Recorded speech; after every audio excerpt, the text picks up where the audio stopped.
to Station 9. E agora, vamos para a Estação 9. Hi, Warren. Oi, Warren. Meu nome é Robert e sou acionista de Toronto, no Canadá. Toronto, Canada. Warren, há 3 anos, o Charlie Rose te fez uma pergunta mais ou menos assim. To the effect of what you wanted to be remembered for. O que você gostaria que lembrassem sobre você? E a sua resposta foi: ele foi um professor. In that spirit, Então, nesse espírito, Greg, curious to hear eu queria saber se você pode contar alguma história sobre algo realmente marcante que aprendeu com o Warren. Warren. Imagino que tenha aprendido muita coisa, mas se tiver alguma história que te venha à cabeça, a gente adoraria ouvir. E se der tempo, Warren, o que você talvez tenha aprendido com o Greg? Maybe learn from Obrigado. Thank you. Sim, já vou passar a palavra para o Greg em um segundinho. Mas, agora, a principal coisa pela qual eu gostaria de ser lembrado é por ter chegado à velhice. Bom, o Warren é, sem dúvida, um professor extraordinário. E eu aprendo com ele todos os dias. Como eu já comentei, ao longo de muitos anos eu tive esse privilégio. Se eu tivesse que ser lembrado por algo agora, claro, eu gostaria de ser lembrado como um grande pai, mas também como um técnico, um treinador.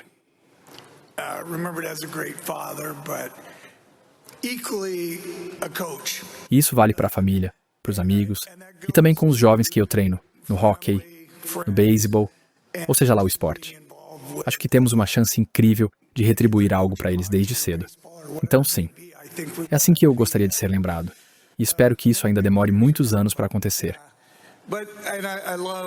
E eu realmente gosto de pensar no Warren como um professor. É um aprendizado constante. A gente conversa toda semana, sempre discutindo oportunidades dentro da Berkshire, ou o que está acontecendo no mundo, nos Estados Unidos. E cada uma dessas conversas é uma verdadeira aula. Talvez eu volte até o nosso primeiro encontro. I'll maybe go back to the very first meeting with Warren, Porque ainda me lembro com muita clareza. Foi uma oportunidade incrível. Na época, o Warren estava comprando, ou pensando em comprar, a Mid-American Energy Holdings. E eu e meus sócios tivemos a chance de conversar com ele numa manhã de sábado, para discutir o negócio. O Warren estava com os demonstrativos financeiros na mão. the business, and Warren had the financial statements in front of him. E como qualquer um, eu esperava perguntas sobre desempenho, indicadores, essas coisas.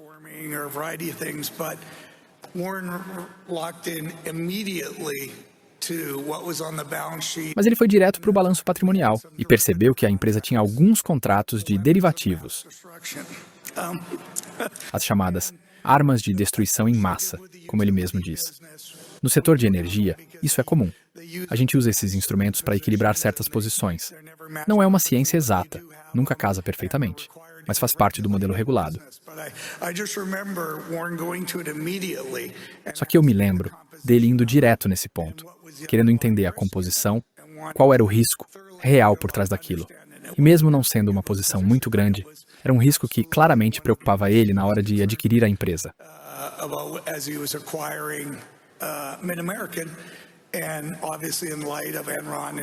E obviamente, considerando o que aconteceu com a Enron e tudo mais, era uma pergunta muito pertinente.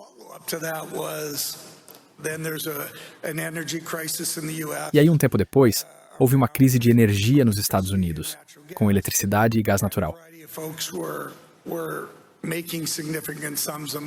Muita gente ganhando dinheiro com isso.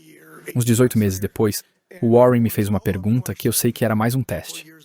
E aí, quanto dinheiro estamos ganhando com essa crise? Estamos ganhando muito?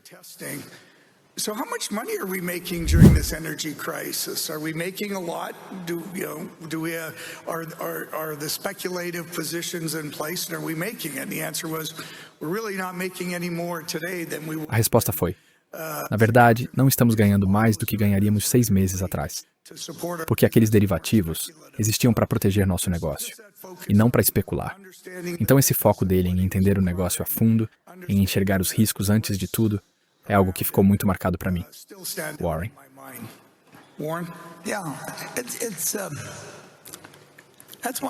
Isso é algo que a gente praticamente nunca falou aqui. time looking at balance sheets than I do income statements. Mas eu passo mais tempo olhando balanços patrimoniais do que demonstrações de resultados. E Wall Street, sinceramente, quase não dá atenção para o balanço. Eu gosto de analisar os balanços ao longo de 8, 10 anos, antes mesmo de olhar a DRI. Porque tem certas coisas que são mais difíceis de esconder ou manipular no balanço do que na demonstração de resultados.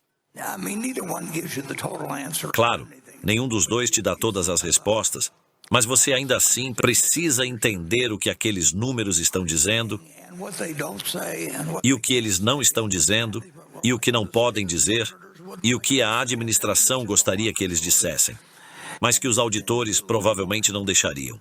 Tem muita coisa para aprender.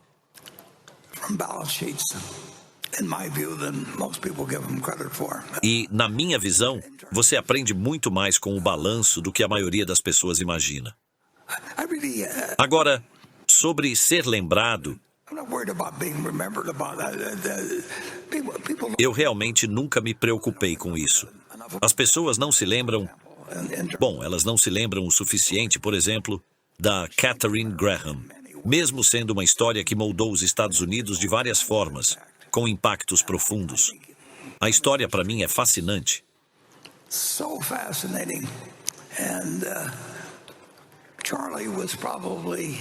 E o Charlie provavelmente era a melhor pessoa que você poderia imaginar quando o assunto era aprender.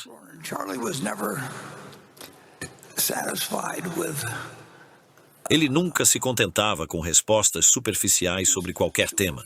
Ele queria entender de verdade.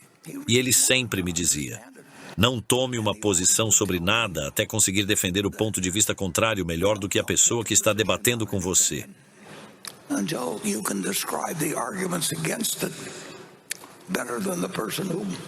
Você precisa ser capaz de argumentar o lado dela melhor do que ela mesma.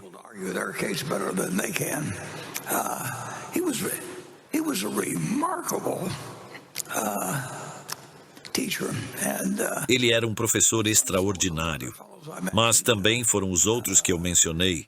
E, claro, meu pai foi um professor incrível. Então, o que você faz é tirar o máximo das pessoas que te ajudam a se tornar alguém melhor.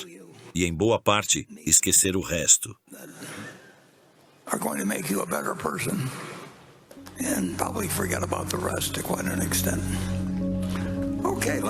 Certo. Vamos seguir.